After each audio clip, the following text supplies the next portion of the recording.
जैन धर्म और दर्शन का स्वाध्याय हम सभी कर रहे हैं। मुनि प्रमाण सागर जी द्वारा विरचित। मंगलम भगवान वीरो मंगलम गौतमो गणी मंगलम कुंद कुंदाद्यो जैन धर्मोस्तु मंगलम। नमो अरिहंताणम नमो सेताणम नमो आयर्याणम नमो उवज्जायाणम नमो लोये सवसाहुणम।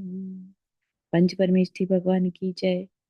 अगले 45 मिनट के लिए सभी प्रकार के पापों का त्याग करके सभी नौ बार नमो कर्म पढ़ें।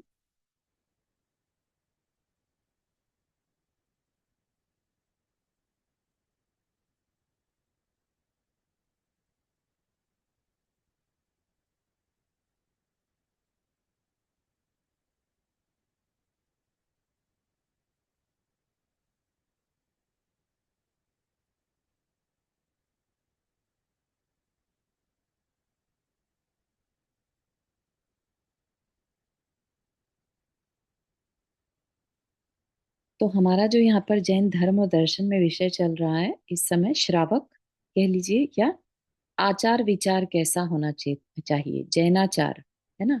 जैन आचार, जैन आचरण। अगर कोई जैन सिद्धांतों को, जैन दर्शन को समझता है और उसे फॉलो करना चाहे, है ना। ऐसा तो है नहीं कि जो जैन कुल में पैदा हो गया वही जैन है। जैन दर्शन को जो फॉलो करना चाहे तो फिर वो क्या करे, कैसे करे, है ना। तो उसके लिए हम जैनाचार पढ़ रहे हैं। क्यों पढ़ रहे हैं? क्योंकि उससे पहले हमने 7 तत्व और 6 द्रव्यों के बारे में पढ़ लिया, ठीक है ना। उसके बाद हमें सम्यक दर्शन, सम्यक ज्ञान, सम्यक चारित्र के बारे में बता दिया गया। अब अगर हमें अपनी यात्रा को आगे बढ़ाना है, हमें दर्शन समझ में आ गया, अच्छा लगने लगा, तो हम क्या करें? ठीक है। तो जैन दर्शन जो है वो दो धर्मों की बात करता है। एक तो गृहस्थ धर्म और एक मुनि धर्म, ठीक है। तो उनको, चाहे वो मुनियों के लिए हो चाहे वो गृहस्थ के लिए, है तो आचरण ही। गृहस्थ का आचरण कैसा होना चाहिए और मुनि का आचरण कैसा होना चाहिए, तो उसी की चर्चा यहाँ पर की जाएगी, ठीक है। तो श्रावक की बात पहले चलती है। ये क्योंकि जो ये शास्त्र जी है लिखा गया तो श्रावकों के पॉइंट ऑफ व्यू से, ठीक है ना। तो श्रावक, श्रावक जिसमें श्र से श्रद्धा, व से विवेक और क से क्रिया कहिए, कर्तव्य कहिए, ठीक है। तो श्रद्धा हो उसके अंदर, वो श्रद्धालु हो, देवशास्त्र गुरु पर श्रद्धान हो कि जो कहा गया मेरे लिए कहा गया। फिर जो क्रिया कर रहा है उसमें उसके पास विवेक हो, है ना। ये जो क्रिया है, ये जो कार्य है, ये मेरे करने लायक है कि नहीं है, ये कार्य देवशास्त्र गुरु में ने बताया है कि नहीं बताया है, ठीक है ना। तो विवेक का होना बहुत जरूरी है। और उसके साथ साथ करने वाला भी हो। ऐसा नहीं कि पता तो सब है करे कुछ ना, ठीक है ना। तो सब तीनों चीजें होनी उसमें जरूरी है, ठीक। तो हमारी चर्चा चल रही थी अब कि श्रावक कितनी प्रकार का होता है। जरूरी नहीं है कि जितने भी जैन कुल में पैदा होने वाले हैं सबके सब श्रावक हों, ठीक है ना। तो यहाँ पर बताया पाक्षिक श्रावक, नैष्ठिक और साधक। पाक्षिक श्रावक की बात हमने स्टार्ट कर दी थी कि वह आदर्श ग्रस्त जो न्याय पूर्वक आजीविका उपार्जन करता है, ठीक है। न्याय पूर्वक आजीविका, पैसा तो कमाना। श्रावक क्या करता है? श्रावक और मुनि में यही तो डिफरेंस है कि श्रावक अपना घर चलाता है, राइट। गृहस्थी किसे कहेंगे? घर, गृहस्थ, है ना। घर में रहने वाला गृहस्थ। तो घर में रहता है तो उसे घर चलाने के लिए अब खर्चा भी करना होगा। ऐसा तो है नहीं पहले की तरह बार्टर सिस्टम है, हमारे पास कुछ है दूसरे को दे के आए, उससे दूसरी अपनी चीज, जरूरत की चीज ले आए, राइट। आज की डेट में हर चीज खरीदनी ही पड़ती है, उसके लिए पैसा चाहिए। तो जो कमाई करे, तो अगर वह श्रावक है, राइट, जो श्रद्धालु है, तो वो न्याय पूर्वक आजीविका कमाता ही होगा। अगर कोई धोखाधड़ी करता हुआ जैन दिखाई दे तो उसे हम श्रावक की कैटेगरी में नहीं रख सकते। They are even out of conversation. Jain कुल में पैदा हो जाने मात्र से हम उन्हें श्रावक नहीं कह सकते। ठीक है। श्रावक वो जिसे श्रद्धा हो और जो उस पर, हे उपादे, मेरे लिए क्या ठीक है क्या गलत है, उस पर विचार कर पाए। ठीक है।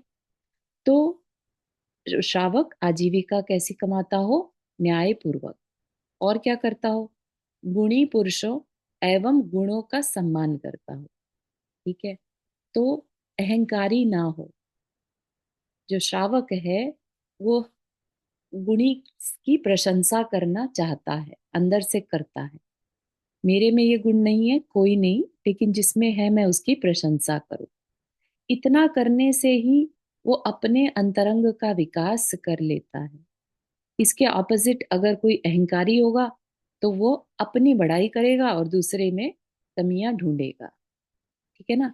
तो वो चीज हमें हमें श्रावक नहीं बनने देती। अगर हम भले ही कह लें हम जैन कुल में पैदा हो गए, लेकिन हम ये चीजें अगर फॉलो नहीं करते तो हमारा वो जैन कुल में पैदा होना वेस्ट हो गया। ठीक है। तो न्याय नीति पूर्वक अर्जन करना, आजीविका चलाना, गुणी पुरुषों गुणों का सम्मान करना, गुणों का सम्मान। अब वो गुण नॉन जैन में भी हो सकते हैं। तो ये नहीं समझिएगा कि मैं नॉन जैन की तारीफ कैसे कर दूं। ठीक है ना। अपेक्षा मैटर करती है। आप उसके किस गुण की सम्मान कर रहे हैं?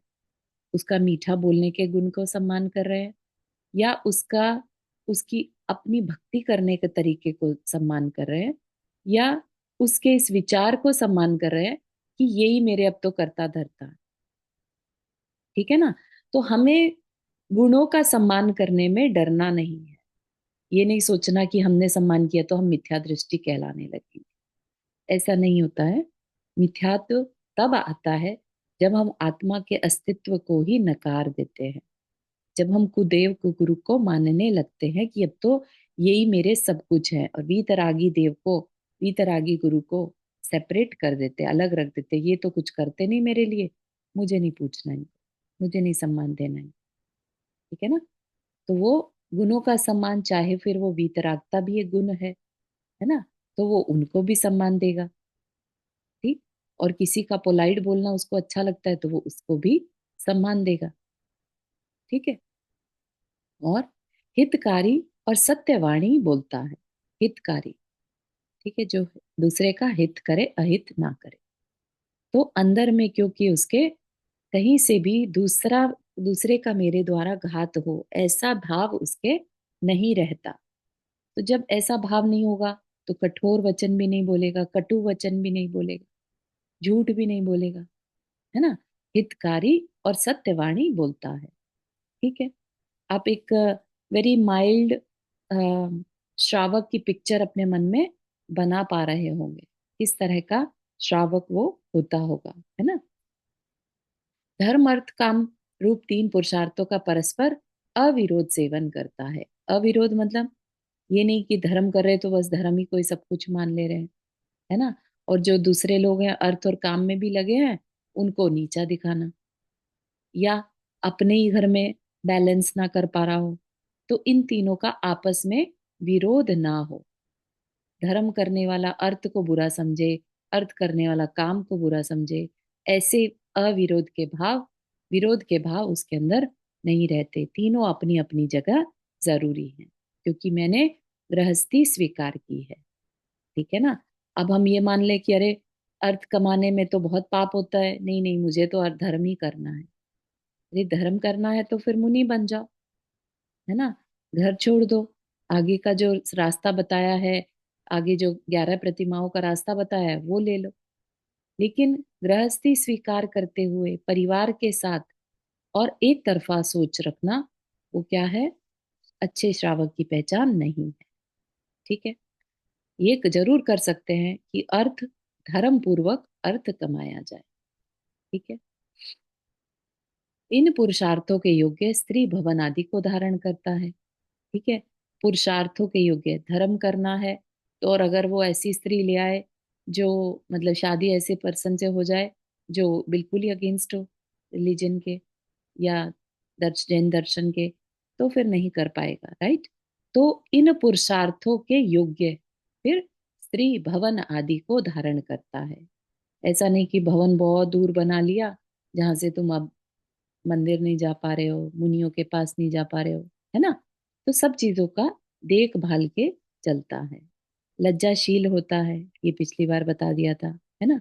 अनुकूल आहार विहार करने वाला होता है। सदाचार को अपने जीवन की निधि मानने वाला।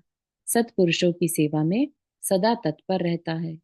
हित अहित विचार में दक्ष, यानी विवेकी होता है। हित अहित मतलब क्या करने लायक है और क्या करने लायक नहीं है ना। झूठ बोलना अच्छा नहीं है, तो उसे पता है कि नहीं, झूठ बोलना मेरे लिए अच्छा नहीं है ना। तो ये तो एक छोटा सा एग्जाम्पल है। अदरवाइज किसी भी चीज में जो हमारे हितकारी नहीं है, वैसा उस उस विचार को फॉलो ही नहीं करना। जितेंद्रिय और कृतज्ञ होता है। कोई उस पर कुछ अच्छा कर दे तो वो उसका एहसान को जिंदगी भर मानता है। ठीक है ना। कृतज्ञ और कृतज्ञ में डिफरेंस होता है। कृतज्ञ किसी ने कुछ कर दिया और हम उसका एहसान माने, रिगार्ड्स करें ना। और एक कृतज्ञ मतलब किसी ने तुम्हारे ऊपर एहसान भी किया, काम कर दिया, और तुम उसको कह रहे हो हु केयर्स। ठीक है ना। धर्म की विधि को सदा सुनता है, उसका मन दया से द्रवीभूत रहता है, तथा पाप भीरु होता है, पाप से डरने वाला। जो पाप से डरेगा वही संसार से डरने वाला होगा। क्योंकि संसार किससे बढ़ता है? पाप क्रियाओं से बढ़ता है। जो संसार से डरता है वो पाप से भी डरेगा, क्योंकि उसे संसार अब और नहीं चाहिए। ठीक है ना। तो ये 14 विशेषताएं हमने देखी आदर्श गृहस्थ की। ठीक। अब जैन शास्त्र में कुछ और विशेषताएं भी बता दी गई हैं। ये कह लीजिए कि उस समय के हिसाब से ये जरूरी माना जाता था, लेकिन आज का समय बदल रहा है तो इसमें कुछ और ऐड करा जा सकता है। जैसे टीवी में क्या प्रोग्राम देखना, क्या नहीं देखना, कितना देखना, है ना। भोजन करते समय टीवी नहीं चलना चाहिए, पहले के टाइम में टीवी था ही नहीं। राइट। तो बहुत सारी चीजें आज के समय के हिसाब से भी ऐड की जा सकती है, लेकिन पहले के शास्त्र में जो दी है वो देखते हैं। अष्टमूल गुण। देव गुरु और धर्म के प्रति समर्पित पाक्षिक श्रावक गृहस्थ को मध्य मास मधु, रात्रि भोजन, पीपल, ऊमर, बड़, कठूमर यानी अंजीर, पाकर सदृश पंच उदुम्बर फलों का त्याग, अरिहंत सिद्ध आचार्य उपाध्याय साधु नामक पंच परमेष्ठि की स्तुति, जीव दया तथा पानी को वस्त्र द्वारा अच्छी तरह छानकर पीना। ये 8 मूल गुण है। मूल मतलब जो करना ही चाहिए, है ना। तो क्या करना ही चाहिए उसे? पाक्षिक श्रावक है, कोई गृहस्थ है, उसे मध्य मास मधु का त्याग, 3 मकार। ठीक है। रात्रि भोजन का त्याग। ठीक है। आज के टाइम में सुनने में ये अजीब लगता है, लेकिन बताया है करना चाहिए, क्योंकि इसमें हिंसा बहुत है। पीपल, ऊमर, बड़, कठूमर और पाकर, ये 5 पंचदंबर फलों का त्याग। ठीक। फिर पंच परमेष्ठियों की स्तुति, जिसे हम पूजा भी कह लेते हैं। ठीक है। जीव दया, दया अंदर में होनी चाहिए। ठीक है। दया होगी तो दान भी होगा। ठीक है ना। तो दया मूलो धम्मो, दया होगी तो धर्म भी जीवन में आएगा ही आएगा। तथा पानी को वस्त्र द्वारा अच्छी तरह छानना, जिसकी की विधि अभी आगे बताई जाएगी। ये जैनों के मूल चिन्ह हैं। ठीक है। मूल चिन्ह क्यों है? इसलिए कि इन क्रियाओं को अगर वो नहीं करता है तो हिंसा होती है। ठीक है ना। और जैन धर्म का मूल क्या है? अहिंसा है। तो इस उपेक्षा से कह दिया कि ये जैनों की मूल पहचान है। ठीक है ना। तो जैन किससे पहचाना जाता है? अहिंसा से पहचाना जाता है। तो ये 8 चीजें तो उसे अपने जीवन में करनी ही चाहिए, ऐसा कहा। ठीक। जिस प्रकार मूल के शुद्ध और पुष्ट होने पर वृक्ष भी सबल और सरस होता है, उसी प्रकार मूलभूत उपर्युक्त नियमों से जीवन के पवित्र होने पर साधक मुक्ति पथ पर प्रगतिशील हो जाता है। ठीक है। तो अगर ये नियम करेगा तो बहुत हिंसा से बच सकता है ना, क्योंकि दया जीवन में आ गई तो किसी को हर्ट नहीं करेगा। ठीक है। हाँ, तो सुमन जी आपने हाथ रेस किया। हाँ, तो जो कंदमूल खाते हैं तो वो जी। इसमें नहीं आता है। अ, जो 8 मुर्गों का तो त्याग करेगा तो वो कंदमूल खा सकता है। नहीं, वो तो नहीं इसमें ये तो नहीं लिखा है। हाँ, रात्रि भोजन त्याग, मद्य मांस मधु, हाँ, जीव तो दया और पानी। आलू प्याज लहसुन खा सकते हैं। नहीं नहीं नहीं, वो पंच पंचो पंचोद्यम्बर लिखा है तो उस हिसाब से ये कंदमूल है तो ये भी नहीं खाएंगे ना। हाँ, नहीं, ये तो इसमें लिखा कंदमूल नहीं है ना, इसीलिए मैं नहीं, पूछती हूँ कि ये खा सकते हैं कि नहीं खा सकते। ये सब ऊपर होते हैं, ये कंदमूल नहीं है। ये 5 उदंबर फल होते हैं जिनमें हिंसा बहुत है, इस वजह से इनका तो त्याग है ही। लेकिन जो रूट वेजिटेबल है उसमें पहले ही बता दिया था बहुत हिंसा होती है, तो वो भक्ष अभक्ष की श्रेणी में आ जाता है। ठीक है, वो आगे चलकर भक्ष अभक्ष अलग चीजें हैं, है ना। तो अच्छा। उस अपेक्षा से लेना। हम्म। ठीक मैंने है। बोला कि इतना सब त्याग करने के लिए तो कंदमूल क्यों नहीं आता है। हाँ नहीं, कंदमूल हो सकता ना कि कंदमूल तो वैसे ही नहीं खाते थे, तो नहीं, इस इसमें ये जो नियम बताए हैं जैनों के लिए, हाँ तो हाँ हाँ, उसमें ये नहीं लिखा है, तो मेरे को करेक्ट। कंफ्यूज नहीं है। बट वो भक्ष भक्ष में आ जाता है कि अभक्ष का पालन अभक्ष नहीं खाता, है ना। अच्छा, तो इतना करे तो चलता है, राइट? बाकी आम, हाँ, वो भी नहीं खाता। ऐसा नहीं मानिए कि 8 ये चीजें हैं तो वो खाने से चलता है क्या। नहीं। नहीं, हमने बच्चे के लिए मैं पूछ रही हूँ, मेरे लिए हाँ नहीं। हाँ, आई अंडरस्टैंड आई अंडरस्टैंड। तो अपनी तरफ से तो अपन कोशिश ये करेंगे कि ना खाएं, है ना। लेकिन फिर भी अगर वो खा रहे हैं तो उसमें अपन अनुमोदना ना करें, है ना। बराबर। उपर्युक्त 8 बातें अहिंसा की दृष्टि से कही गई हैं, इसलिए एक जैन श्रावक को इतने नियमों का पालन तो अवश्य ही करना चाहिए। इसके बिना वह नाम का जैनी भी नहीं कहला सकता। तो ये तो रिक्वायरमेंट है। उसके बाद भक्ष्य भक्ष्य करना, जीवन में क्या करना क्या नहीं करना, वो सब एडिशनल होता चला जाएगा। ठीक है। मध्यमास मधु तो स्पष्ट हिंसा के कारण होने से त्याज्य ही है। ठीक है, क्योंकि इनसे क्या है, संकल्पी हिंसा होती है। हम इसको अगर ग्रहण करते हैं तो ये संकल्पी हिंसा है। इस प्रकार का आहार मनुष्य की प्रकृति के विरुद्ध भी है। कुछ लोग तथाकथित अहिंसक शहद को, जो मधुमक्खियों के उड़ने उड़ाने के बाद निकाली जाती है, खाने की सलाह देते हैं। उनकी यह दलील है कि उसमें मधुमक्खियों का घात नहीं होता, अतः उसके खाने में कोई दोष नहीं है। लेकिन उनकी उक्त मान्यता ठीक नहीं है। शहद का सेवन किसी भी अर्थ में निर्दोष नहीं है, क्योंकि शहद तो मधुमक्खियों की उगाल यानी थूक है।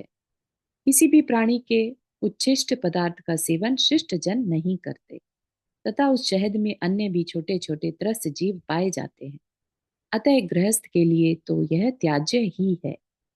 पड़, पीपल, पाकर, ऊमर, कठूमर, इन 5 फलों से दूध निकलने के कारण ये क्षीर फल भी कहलाते हैं। इनके अंदर बहुसंख्या में त्रस्त जीव पाए जाते हैं, अतः इनका भी त्याग करना चाहिए। ठीक है। तो I am not very sure कि अष्टमूल में उनको क्यों नहीं रखा। एंड हो सकता है अलग से लिस्ट है भक्ष्य भक्ष की, तो उसमें है ना। जल गालन, जल गालन मतलब जल छानना, जल छानकर पीना। जल में अनेक त्रस्त जीव पाए जाते हैं। ठीक है। इन त्रस्त जीवों को कोई भी नॉर्मल आंख से नहीं देख सकता। और आप देख सकते हैं कि ये जल छानने की विधि या जल छानने की बात हमारे शास्त्रों में 2000 साल पहले बिना किसी सूक्ष्म यंत्र के ही बता दी। तो इससे हमें क्या पता चलता है कि केवल ज्ञान की महिमा बहुत ज्यादा है। केवल ज्ञान में सब कुछ झलकता है जो कहते हैं, तो उसमें वो पानी में बिलबिलाते हुए वो कीड़े भी दिखाई दे जाते, सब कुछ जैसे एक्सपैंड हो जाता हो, है ना। तो आधुनिक वैज्ञानिकों ने सूक्ष्मदर्शी यंत्रों की सहायता से देखकर एक बूंद जल में 36,450 जलचर जीव बताए हैं। जैन ग्रंथों के अनुसार उक्त जीवों की संख्या काफी अधिक है। ऐसा कहा जाता है कि एक जल बिंदु में इतने जीव पाए जाते हैं कि यदि वे कबूतर की तरह उड़े तो पूरे जम्बू द्वीप को व्याप्त कर ले। बाप रे, है ना कितना। एक जल बिंदु में, एक बूंद जल में इतने जीव। उक्त जीवों के बचाव के लिए ही पानी को वस्त्र से छानकर पीना चाहिए। ठीक है, तो जो नॉन जैन है उसमें भी जल छानकर पीने का परामर्श मनुस्मृति, जो हिंदू धर्म में ये शास्त्र या वेद आता है, उसमें भी जल छानकर पीने का परामर्श दिया गया है। अनछना पानी पीने से हिंसा की संभावना तो रहती ही है, अनेक प्रकार के रोगों का शिकार भी होना पड़ता है। आजकल तो चिकित्सक भी छना जल पीने की ही सलाह देते हैं। ठीक है, बट वो अलग बात है कि उनका छना जल और ये छना जल अलग अलग है, उनके अभिप्राय अलग अलग हैं। यहाँ पर किसकी मुख्यता है? हिंसा से बचने की, और वहां पर किसकी मुख्यता है? बीमार नहीं पड़ने, है ना। तो बहुत बड़ा डिफरेंस आ गया। वस्त्र द्वारा पानी छानने का प्रमुख उद्देश्य करुणा है, उसके साथ साथ अनेक रोगों से भी बचाव हो जाता है। अभी कुछ दिन पहले ही भारत के राष्ट्रपति डॉक्टर शंकर दयाल शर्मा ने एक धर्म सभा को संबोधित करते हुए इंदौर की एक घटना सुनाकर पानी छानकर पीने का महत्व बताते हुए कहा था कि कुछ दिन पूर्व इंदौर के एक मोहल्ले में एक विशेष प्रकार का रोग फैला, जिसमें पूरा का पूरा परिवार बिस्तर पकड़ लेता था। एक सीमित क्षेत्र में ही रोग के प्रभावी होने से चिकित्सक चिंतित थे। उस समय यह भी देखा गया कि उस मोहल्ले के जैन परिवार में इस रोग का लक्षण नहीं दिखा। डॉक्टर इससे चकित थे। बाद में खोज करने पर मालूम हुआ कि वाटर टैंक जिससे कि पूरे मोहल्ले में पानी वितरित होता था, कई दिनों से उसमें एक चिड़िया मरी पड़ी, उसके पूरे शरीर में कीड़े पड़े थे। इसी कारण उसी कारण पूरा पानी विकृत हो गया था। वह विषाक्त पानी ही रोगों का कारण बना था। जैन परिवारों में इस रोग का प्रभाव न होने के कारण उसका कारण छने जल का उपयोग ही था। आजकल जो नल का पानी आता है, कई बार उसमें नाली का पानी भी आ जाता है। कभी कभी नल के पानी में केंचुए भी देखे जाते हैं।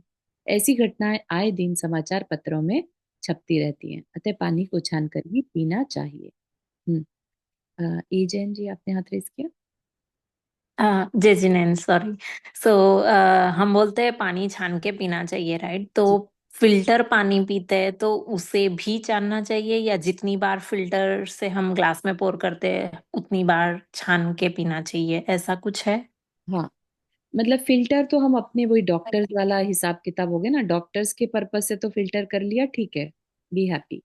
लेकिन जैन शास्त्र जो विधि बताता है उसके हिसाब से तो फिल्टर वाटर को भी छाना जाए। ठीक है ना। अच्छा। हाँ, हम्म। तो उसका थैंक जो तरीका है वो उस तरीके से छान कर, और कई बार खाली गिलास में छान के पिया जा सकता है, नहीं तो अगर स्टोर करना है तो छान के और फिर उबाल के उसको स्टोर किया जा सकता यू। ओके, तो फिल्टर करके भी उबालना, लाइक छानना जरूरी। छानना जरूरी है। ओके। तो थैंक यहाँ यू। पर एक लोग आए थे, यहाँ पर एक दीदी आई थी, वो इंडिया से। उनने जी 2 प्रतिमा ली थी, तो हमारा जो सब परमिशन लेके आई थी, तो वो पानी लाती थी वहां से, कुएं से, मतलब वहां पे लगा हुआ है नेचुरल। हाँ फिर उसको लाके छान के उबाल के फिर फिल्टर में डालते थे। हाँ, बिल्कुल सही। तो उसका क्या मीनिंग, फिल्टर में हाँ, डाल सकते फिल्टर में तो देखो, वो अपने फिल्टर में डालो चाहे नहीं डालो, उसके बाद उससे मैटर नहीं करता। जो हैं? हाँ, वही तो। फिल्टर है वो तो डॉक्टर। अच्छा, मैंने छान तो लिया था उसने, हाँ, छान के फिल्टर जैन में पद्धति डाला। पूरी हो गई, उसके बाद तो वो एक तरह से अपने आप को फर्दर बैक्टीरिया से बचाने के लिए, वैसे तो छन छन गया, लेकिन जरूरी नहीं है वो कपड़ा किस तरह का था, वो प्रोसेस पूरा हुआ कि नहीं हुआ, है ना। अच्छा, इसके तो लिए। हाँ, तो यहाँ पर मतलब उसके बेटे ने बोला तुमने छाना ठीक है, लेकिन मैं अभी पीने नहीं दे सकता, हाँ फिल्टर तो में डाल के बाद, तो हाँ, इसके लिए उसको वही वही, तो पड़ा। इसलिए उस वजह से छाना वो करा हो। ठीक हाँ हाँ चारू जी। जैजिने, है। पर वो छानने के बाद भी 48 मिनट्स में तो गड़बड़ हो जाएगा। जी, इसीलिए फिर उबाल लिया जाता इसीलिए उबालना चाहिए ना, फिर है। फिल्टर हाँ में डालने का तो कोई पर्पस सॉल्व हाँ, नहीं वो हुआ अपने ना। बच्चे की वजह से किया ना, उसने कह दिया तो ओके कर दिया, अदरवाइज जरूरत ओके। नहीं। ठीक है, तो क्या तरीका है इसका कि, हाँ वर्षा जी अपने हाथ रेस किया। तो उबालने से तो जीव मर ही गए ना, वो रक्षा तो नहीं हुई उनकी। नहीं नहीं, जीव तो रहा ही नहीं ना, पहले जीव छान दिया, राइट, जीवानी और वो जिसे। छानने के बाद भी वो कपड़े में रह जाता है, राइट? हाँ हाँ हाँ, तो वो तो जीवानी करनी पड़ती है ना, उसे वापस उसी जगह पर छोड़ा जाता है। जिसका कि आजकल के जमाने में बहुत पॉसिबिलिटी नहीं है कि जहां से आ रहा है पानी वहीं डाल के आया जाए, राइट। तो लेकिन एटलीस्ट उसे वहीं की वहीं थैली को धोया जा सकता है। ठीक है ना। वो तो जितने बार पानी ले उसको फिर छाने में कपड़े को उसको डालो वापस, ऐसे होता है। ऐसा कहा जाता है कि जब तक वो कपड़ा गीला है तब तक तो बार बार करने की जरूरत नहीं है, लेकिन अगर ओके आपको ओके। लगता है कि अब आपको नहीं यूज करना है तो फिर उसको जीवानी कर दो। ओ अच्छा, वैसे तो अगर सूख गया है तो उसको कर दो सूख वैसे। गया तो फिर इसका मतलब अब जीव, उसमें जो जीव थे वो मर चुके हैं। राइट, तो जब ओके तक ओके। गीला हाँ है। क्योंकि बचपन से तो यही देखा है, वो मम्मी उसको टैप में वो लगा के रखते कपड़ा और वो चलता रहता है दिन भर। करेक्ट करेक्ट, तो उसका तरीका तो यही है कि उसको रोज रात में एक बार धो के, लाइक पानी में, और सुखा दें, सुबह फिर बांध अच्छा। Okay okay thank. दें, जिससे सूर्य का बिंब ना दिख सके। ऐसे अत्यंत गाढ़े वस्त्र को दोहरा करके जल छानना चाहिए। तो जो शांति धारा वाले हैं ना, श्रमदान वाले, वो बहुत अच्छे छन्ने बनाते हैं। ठीक है, अदरवाइज ये जो आजकल प्लास्टिक के छन्ने या बहुत ही महीन बारीक कपड़े के या प्लास्टिक के छन्ने आते हैं ना, वो यूजलेस हैं। वो जैन पद्धति नहीं है। ऐसा कपड़ा लेना डबल करके, वो भी जिसमें कि सूर्य का बिंब ना दिख सके, अगर देखना चाहो तो इतना मोटा हो जाए वो, है ना। और छन्नी की लंबाई चौड़ाई, लंबाई उसकी चौड़ाई से 1.5 गुनी होनी चाहिए। ऐसा करने से ही अहिंसा व्रत की रक्षा होती है। तो जो प्रतिमाएं ले लेते हैं ना, उनके लिए ये मस्ट हो जाता है। ठीक है, नहीं तो उनके व्रतों में दोष लगेगा, क्योंकि त्रस्त जीव है ना। ठीक है ना, जिसने अणुव्रत भी ले लिए तो उसको फिर जल छान कर ही पीना होगा। ठीक है, त्रस्त जीव उस वस्त्र में ही रह जाते हैं जिससे छना हुआ जल त्रस्त जीव रहित हो जाता है। ठीक, त्रस्त जीव हो, त्रस्त जीव मतलब जो मूव करते हैं, भले ही हमें आंखों से ना दिखे, लेकिन अगर हम माइक्रोस्कोप से देखें तो वो मूव करते हुए दिखते हैं। जल छानने के बाद छन्ने में बचे जल को एक दूसरे पात्र में रखकर उसके ऊपर छने जल की धार छोड़नी चाहिए। उसके बाद उसे मूल स्रोत में पहुंचा देना चाहिए। उसके लिए कड़ीदार बाल्टी रखी जाती है जिसे जल की सतह पर से जाकर उड़ेला जाता है। तो पहले के टाइम में तो कुएं से पानी आता था और वहीं पर जीवानी छोड़ दी जाती थी। राइट, तो वो चीज प्रोसेस आज टोटली गायब हो गया है ना। ऐसा करने से उनको धक्का नहीं लगता तथा करुणा भी पूरी तरह पलती है। उक्त क्रिया को जीवानी कहते हैं, है ना। यही प्रोसेस हमने मूक माटी में भी देखा था, जब शिल्पी कुएं से पानी निकाल रहा था, है ना। उसने भी पूरा जीवानी के साथ किया प्रोसेस। छना हुआ जल 1 मुहूर्त तक, सामान्य गर्म जल 6 घंटे तक तथा पूर्णतः उबला जल 24 घंटे तक उपयोग करना चाहिए। इसके बाद उसमें त्रस्त जीवों की पुनरुत्पत्ति की संभावना रहने से उनकी हिंसा का डर रहता है। ठीक है, तो ये तक बता दिया केवल ज्ञान ने कि 24 घंटे बाद त्रस्त जीव फिर से जन्म ले लेते हैं, है ना। हर चीज की मर्यादा भी बता दी, क्योंकि उन्हें सब कुछ दिख रहा था। रात्रि भोजन का त्याग। रात्रि भोजन का भी प्रत्येक गृहस्थ को त्याग करना चाहिए। रात्रि में भोजन करने से त्रस हिंसा का दोष लगता है। भले ही बल्ब आदि के प्रकाश में आप अपने भोजन को देखते हैं, किंतु उसमें पड़ने वाले जीवों को नहीं बचा सकते। सोचिए, हम एक पानी की बूंद में कीड़े नहीं देख पा रहे हैं, तो हवा में जो कीड़े हैं वो हमें कहाँ दिखते होंगे, है ना।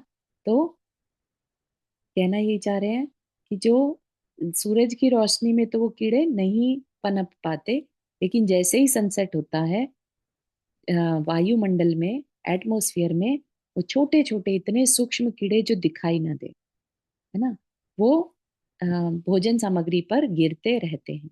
अतः रात्रि में भोजन करने से रस हिंसा से बचा नहीं जा सकता। दिन में सूर्य प्रकाश होने के कारण उनका सद्भाव नहीं पाया जाता। इसका कारण सूर्य प्रकाश में पाई जाने वाली अल्ट्रावायलेट और इंफ्रारेड नाम की अदृश्य किरणें हैं।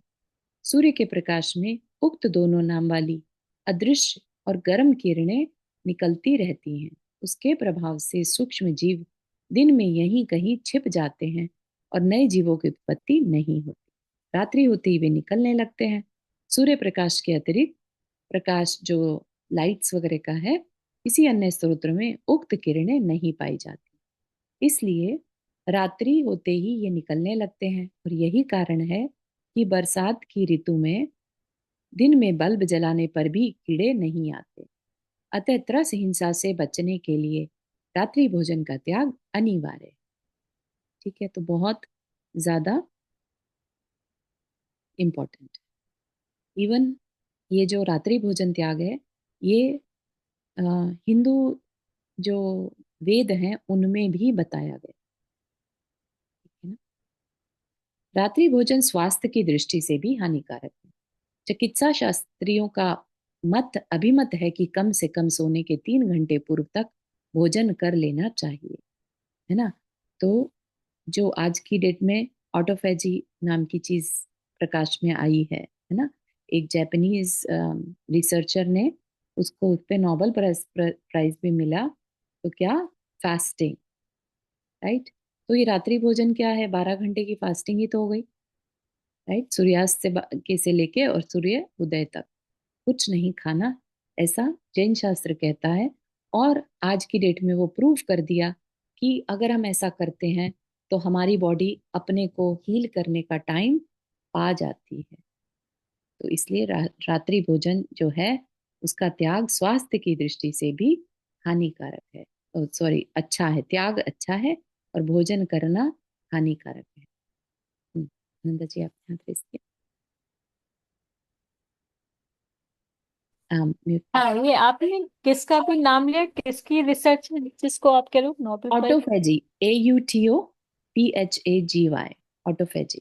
अच्छा अच्छा, मैं देखती हूँ हाँ, क्योंकि देखा, ये फास्टिंग से रिलेटेड है और एग्जैक्ट वही जो अपने में अपन करते हैं फास्टिंग, वो बहुत उसका कारण है, बहुत स्वास्थ्य के लिए बहुत इंपॉर्टेंट है। और बहुत सारी बीमारियां शरीर अपने आप ठीक कर देता है अगर हम थोड़ी देर खाना शरीर को ना दे तो, है ना। अच्छा। शरीर क्या करता है, सिर्फ पचाने पचाने में लगा रहता है। हम्म। जो लोग रात्रि भोजन करते हैं वे भोजन के तुरंत बाद सो जाते हैं, जिससे अनेक रोगों का जन्म होता है। दूसरी बात कि सूर्य प्रकाश में केवल प्रकाश ही नहीं होता, अपितु जीवनदायिनी शक्ति भी होती है। सूर्य प्रकाश से हमारे पाचन तंत्र का गहरा संबंध है। जिस प्रकार सूर्य का प्रकाश पाकर कमल दल खिल जाते हैं तथा उनके अस्त होते ही सिकुड़ जाते हैं, उसी प्रकार जब तक सूर्य प्रकाश रहता है तब तक उसमें रहने वाली गर्म किरणों के प्रभाव से हमारा पाचन तंत्र ठीक काम करता है। कहते हैं ना कि जो सोलर प्लेक्सस हमारा सेंटर है वो सूरज की रोशनी में एक्टिवेट हो जाता है, दिन की रोशनी में एक्टिवेट होता है। और जिसे जठर अग्नि भी कहते हैं, है ना। तो वो हमारा एक्टिवेट रहता है तो भोजन अच्छे से पचता है ना। रात्रि भोजन, रात्रि में भोजन का त्याग करना ही चाहिए। पाक्षिक श्रावक यदि रात्रि भोजन का पूरी तरह से त्याग नहीं कर पाता तो कम से कम पान, दवा, जल, दूध आदि की छूट रखकर अन्य स्थूल आहार का त्याग तो करना ही चाहिए। इसी प्रकार पाक्षिक श्रावक को पंच परमेष्ठि की पूजा, स्तुति एवं प्राणियों पर जीव दया का भाव भी रखना चाहिए। ये तो बहुत बेसिक लेवल का जो श्रावक है उसकी बात हो गई। अब बात चलती है नैष्ठिक श्रावक। नैष्ठिक श्रावक जो सीरियस है, ठीक है ना, निष्ठा है जिसके अंदर, अपने आत्मा के कल्याण के लिए अवेयर है, ठीक है ना। तो उसकी बात यहाँ पर चलती है। ये नहीं है कि कभी उसने ले लिया नियम, गृहस्थ मान लिया, उसने चॉइस कर ली, कमजोरी थी अंदर की या जो भी है इच्छा थी, कर लिया, लेकिन अब जरूरी नहीं है कि जीवन भर उसको फॉलो ही करे, राइट। हो सकता है धीरे धीरे अब उस गृहस्थी को छोड़कर और मुनि धर्म की तरफ बढ़ा जाए। तो नैष्ठिक श्रावक जो है एक तरह से उनके बीच की कड़ी है, ठीक है। व्रतधारी श्रावक नैष्ठिक कहलाते हैं। नैष्ठिक शब्द निष्ठा से निष्पन्न है। व्रतों का पूरी तरह निष्ठा से पालन करने वाला श्रावक नैष्ठिक है। पाक्षिक श्रावक अपने व्रतों को कुलाचार के रूप में पालन करता है। पाक्षिक श्रावक जो अभी पढ़ा हमने, व्रतों को कैसे करता है, कुलाचार, कि मैं जैन कुल में पैदा हुआ ना इसलिए मुझे करना है, ठीक है। अभी उसके अंदर आत्मा की ललक नहीं लगी, ठीक है। तो जो नैष्ठिक श्रावक है, जो प्रतिमाएं ले रहा है, वो क्या कहलाता है? पंचम गुण स्थान वर्ती, राइट। और पंचम गुण स्थान वर्ती कब होगा? जब उसके पास सम्यक दर्शन होगा, ठीक है ना। और सम्यक दर्शन यानी अपनी आत्मा को पहचानना, उसे पाने के लिए मोक्ष मार्ग पर आगे भी बढ़ना, ठीक है ना। तो नैष्ठिक श्रावक निरतिचार रूप से व्रतों का पालन करते हैं। नैष्ठिक श्रावक की 11 प्रतिमाएं हैं, जिन्हें 11 श्रेणियां हैं, जिन्हें 11 प्रतिमाएं कहते हैं। तो प्रतिमा यानी पत्थर के समान, राइट। एक बार नियम ले लिया तो वो लाइफ लॉन्ग चलता है। भले ही आज की डेट में एक प्रतिमा लो, दो प्रतिमा लो, नहीं ली जा रही 11 की 11 एक साथ, इट्स ओके, बट एक बार ली तो लाइफ लॉन्ग करना हो। तो अब श्रावक ने सोचा कि मैंने गृहस्थी अपना ली थी, लेकिन गृहस्थी के बहुत पाप हैं, मुझे उसमें अपना फायदा नहीं दिख रहा है ना। और अपने जो थोड़े बहुत काम थे वो कर दिए, जो करने थे, बच्चे सेटल हो गए। अब अपने अंदर शक्ति को न छिपाते हुए निचली दशा से क्रम पूर्वक उठता चला जाता है। ये 11 प्रतिमाओं के यहाँ पे नाम दिए हैं, आगे एक्सप्लेन करेंगे। दर्शन प्रतिमा, व्रत, सामायिक, औषध उपवास, सचित विरत, विवाह, मैथुन त्याग, पूर्ण ब्रह्मचर्य, आरंभ त्याग, परिग्रह त्याग, अनुमति त्याग तथा उद्दिष्ट त्याग। ठीक? वैराग्य की प्रकर्षता के अनुसार इन्हें इस क्रम में रखा गया है कि धीरे धीरे क्रमशः इन पर कोई भी आरूढ़ हो जीवन के अंतिम लक्ष्य को प्राप्त कर सकता है। जीवन के अंतिम लक्ष्य क्या है? हमारा लक्ष्य समाधि मरण है या मोक्ष कहिए, है ना। ये 11 श्रेणियां उत्तरोत्तर विकास को लिए हैं। साधक पूर्व पूर्व की भूमिकाओं से उत्तरोत्तर भूमिकाओं में प्रवेश करता जाता है। पहली प्रतिमा से लेकर, पहले वाला जो प्रतिमाधारी है और जो 11वीं प्रतिमा का धारी है, एक एक प्रतिमा बढ़ती जाती है और उसके अंदर गुण बढ़ते जाते हैं। ठीक है, तो 11वीं का मतलब हो गया बहुत ज्यादा निष्ठावान, ठीक है ना, कंपेयर टू पहली प्रतिमा वाले से। ठीक है, तो कहा आगे आगे क्वालिटीज बढ़ती जाती हैं। तो 11 प्रतिमाएं क्या है? पहली दर्शन प्रतिमा। दर्शन प्रतिमा यानी ऐसा नहीं कि बस दर्शन कर लिए हो गया, नहीं। दर्शन मतलब सम्यक दर्शन, एक तो, राइट, उसका पालन करेगा, उसको बेटर करेगा। और जिसे कहते हैं ना सोले का खाना, सोले का खाना, मर्यादा का खाना खाने वाला। और जो श्रावक के 8 मूल गुण बताए, जल छान के पीना, रात्रि भोजन का त्याग करना, है ना, पंचपरमेष्ठी की स्तुति करना, दया करना, ये सब वो पालन करेगा ही करेगा। ठीक। अब वह संसार, शरीर और भोगों के प्रति विरक्त चित्त रहता हुआ पंच परमेष्ठी के चरणों में पूरी तरह समर्पित रहता है। ठीक है, तो हम भी उस तरफ अपना थोड़ा मन बनाए कि जब हम अपने कर्तव्यों से पूरित हो जाएं, है ना, अपने कर्तव्य पूरे हो जाएं, तो हम भी इन 11 प्रतिमाओं की ओर धीरे धीरे बढ़ें। क्यों? क्योंकि ये संसार में अनंत काल से भ्रमण कर रहे हैं, शरीर अनंत बार मिल चुका है, भोग अनंत बार मिल चुके हैं, राइट। फिर भी उनके तरफ क्यूरोसिटी क्यों? क्यों एक्साइटमेंट मिल जाए मिल जाए मिल जाए करना? तो कहना का मतलब ये है कि अभी जब तक समय है तब तक ठीक है, शरीर और भोगों में हम लगे हैं, लेकिन जैसे ही हमारा कर्तव्य पूरा हो तो फिर हम इससे बचने का मन बना लें। ठीक है, तो उसके बारे में थोड़ा चिंतन अपने को करना चाहिए। ये जैन कुल और इतना अच्छा मन कह लीजिए, है ना, बहुत रेयर कॉम्बिनेशन है। जैन कुल तो बहुतों को मिला है, लेकिन हर एक के मन में ऐसे भाव नहीं आते कि हम अपने लिए कुछ कर लें।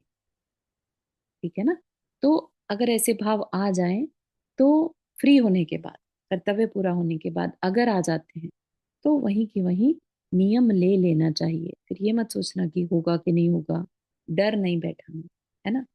जब यहाँ तक पहुंचे हैं तो आगे भी होगा। हाँ, कुसुम आंटी आपने हाथ रेस किया। इंडिया में ऐसी कोई जगह है कि जहाँ हम जाके रह के ये व्रत नियम साथ रह सकते हैं? हाँ आंटी, अगर आपको चाहिए, आपके लिए रियली मैं आपके लिए एफर्ट लगा सकते हूँ। आप बिल्कुल मन इस तरह का बनाइए कि आप वहां जाकर फिर वापस गृहस्थी में नहीं आना, नहीं आना वापस। ठीक है, तो I will work for you. ठीक है, पर काम नहीं कर सकती मैं वहां जाके हाँ तो। समझ आ गया। काम में क्या मतलब, आपको बना हाँ, ये बोले किचन तो करना, काम, सफाई तो हाँ बर्तन साफ करना, तो ऐसा वो हार्ड वर्क मैं नहीं कर सकती। समझ आ गया, वो हो खाली अपना जाएगा। नियम के साथ धर्म ध्यान करके रहने का।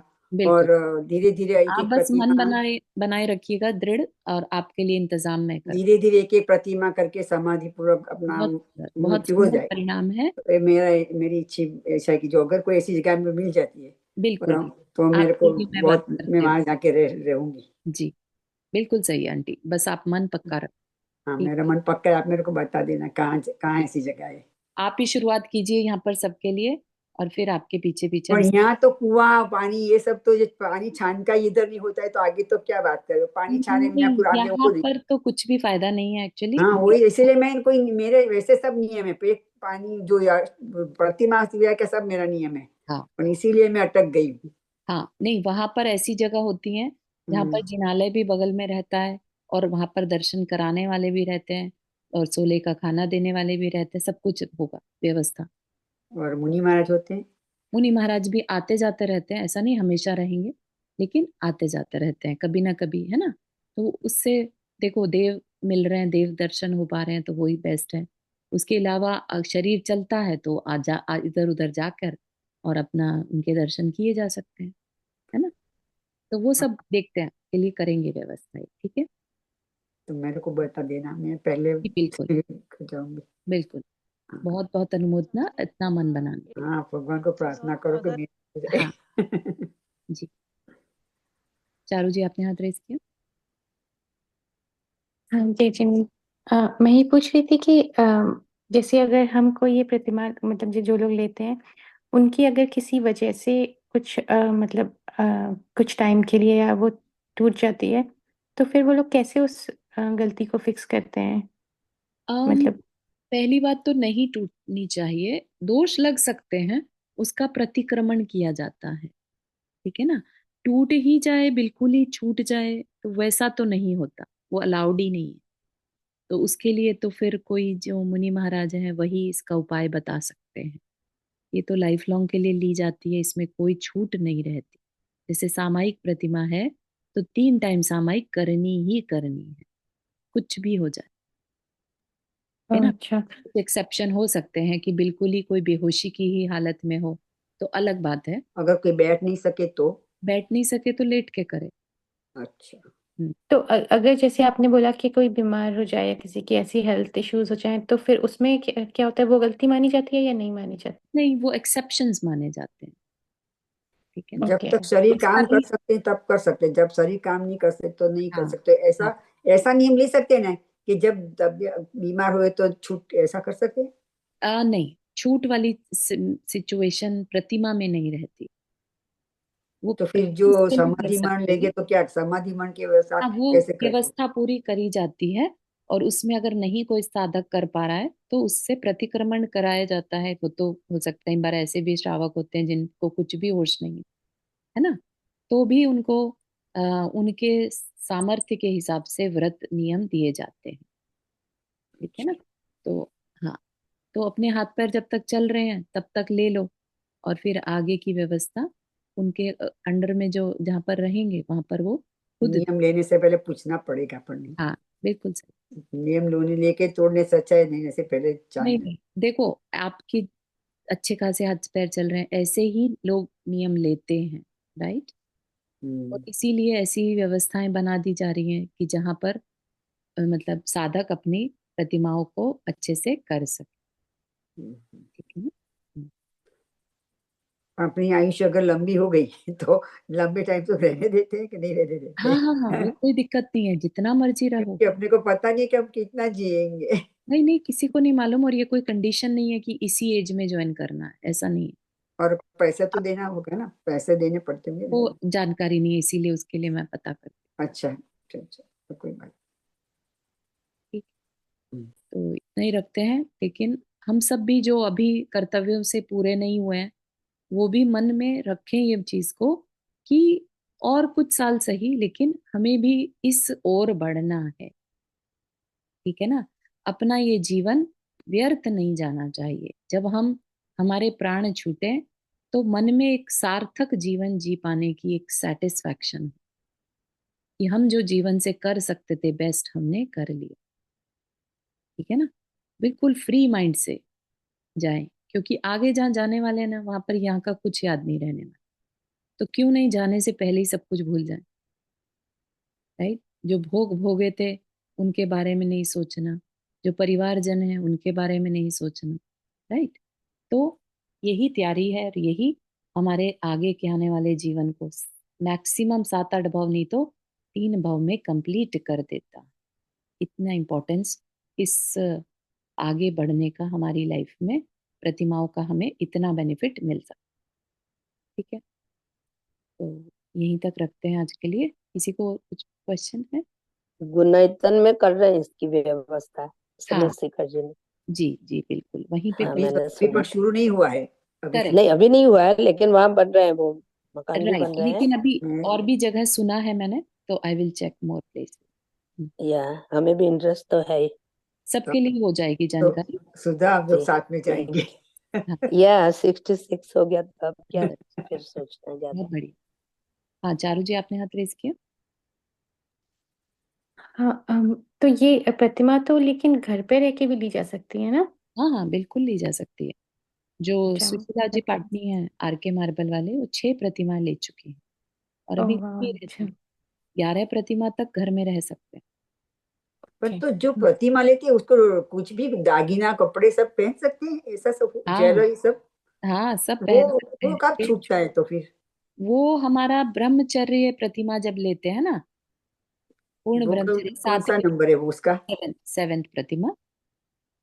तो उसने 7 नहीं लिया है अभी, अभी 7 7 छह नहीं लिया है, छह छह लिया है, 6। हाँ 6 अच्छा, अभी मैं वो सिद्ध चक्र विधान में तो आगे ही बैठती है तो मैं रोज उसको देखती थी। राइट राइट, बिल्कुल। बहुत अच्छा, पर मेरा तो इतना मन था जाने का, पर मैं ना जा सकी। कोई हो जाएगा आंटी, जो मिल रहा हाँ। है लेते चलो। उनकी तो दीक्षा हो गई ना चारू जी। नहीं नहीं, सिद्ध चक्र विधान चल रहा है ना अभी इंदौर में। हाँ जी हाँ जी, 108 शब्द का जुलूस निकलने वाला है इस फ्राइडे को, देखना पारस चैनल पे। बिल्कुल बिल्कुल बिल्कुल, बहुत बढ़िया। प्रतिष्ठा भी हो रही है इंदौर के पास वाले मंदिर में। हम्म। मेरा एक चलिए, क्वेश्चन है एक्चुअली चारू जी, ये रिलेटेड टू अभी सॉरी, अभी जो उसकी बात हो रही थी विधान की, तो वो हम यहाँ पर भी कर सकते हैं क्या, सिद्ध चक्र विधान? सिद्ध चक्र कर सकते हैं। इसमें क्या हाँ होता है, किया था ना बहुत एक बार टाइम। किया था। तो इसमें क्या होता है कि कितने 2000 अर्घ चढ़ते हैं, राइट, विद इन 8 डेज। तो थोड़ा लंबा पड़ता है। तो उसके लिए उस तरह का एक तो विधान कराने वाला कोई चाहिए, बहुत अच्छा विधान कराने वाले हो ना, तो उसमें मन लगता है। बहुत लंबा सिटिंग बैठना पड़ता है इसमें। तो पंडित जी को बुला के कर नहीं सकते हम? हाँ, करते अपन इस बारे में बात, मे बी अगली अष्टानिका पे हाँ, तो अपन। पंडित जी के इधर बुला लो तो हम सब, मैं मेरा सपोर्ट रहेगा, मैं आऊंगी। हाँ हाँ, नहीं नहीं, एक्चुअली आने वाले बहुत। चारू जी, हाउ अबाउट मतलब दिसंबर की छुट्टियों में, तो मतलब अष्टानिका में फिर छुट्टी भी नहीं लेनी पड़ेगी ना उस समय किसी को? हाँ, अपन ये बात कर सकते हैं। हम ठीक है तो हाँ। 8 में करते हैं ना, तो उसका ज्यादा इंपॉर्टेंस रहता है 8 में। करेक्ट, अष्टानिका का हाँ, उस टाइम में ज्यादा। अष्टाधिकार में करते हैं तो इसका इम्पोर्टेंस ज्यादा रहता है। तो right। वो उसका क्या होता है कि जो उस टाइम का जो टाइम होता लेकिन है ना। अच्छा आइडिया है, आपने जैसा भी बोला, जब भी व्यवस्था बने, no matter what, we should do it. Ashtanika में बेस्ट होता है, दैट इज ट्रू, बट अगर वो सबको सूट नहीं कर पाता है, तो जब सबको मसली सूट करे तब करना चाहिए, हाँ, ताकि और जब पंडित जी को बुला के जरूर, हाँ और संस्कृत वाला करने का तो हाँ, वो तो ज्यादा है। बहुत अच्छा बताया। विल टॉक अबाउट इट, हो सकता है कल को यश भैया वगैरह का अगर वीजा लग जाता तो वो करवा सके। वो एक पराग भैया भी है ना इधर, वो भी आई डोंट थिंक वो करा पाएंगे। नहीं। नहीं।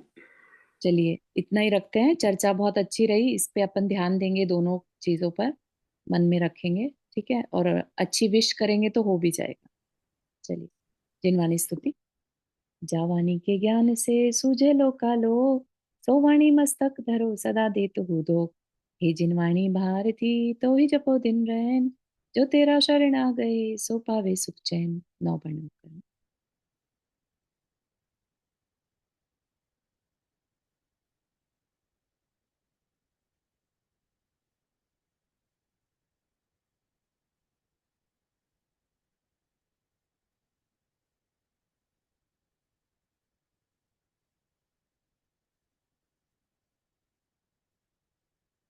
सभी को जय जिनेन्द्र।